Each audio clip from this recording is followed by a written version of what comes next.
त्याला आपण कब्रस्तान म्हणतो. Very understand. Now temporary everything is.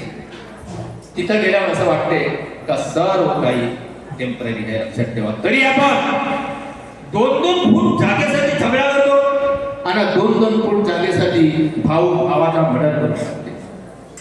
तर तू घेऊन तर काही झाला नव्हता. 2 फूट नाही, माझ्यासारखा भाऊ म्हणाले पुढे तर पुढे घेऊन टाक माझ्याकडून आणि मला फकीर म्हणून जाऊ दे. तुम्हाला सांगतो, माणसाने आपले विचार कुठे ठेवले पाहिजे. या विचारात खऱ्या अर्थाने काम करून आपण पुढे झाले पाहिजे.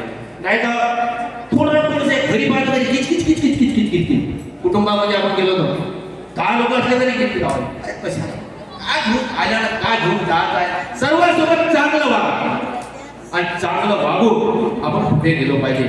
आणि म्हणून तुम्हाला सांगतो की बोलण्यासारखं खूप आहे. एखाद्या वेळेस खरोखर अमरावती जिल्ह्यामध्ये माझं प्रवचन ठेवा. प्रवचन 7 दिवसाचं नाही. 7 दिवसाच्या प्रवचन मध्ये मी बिगुरा टीका करत नाही. भागवत, रामायण,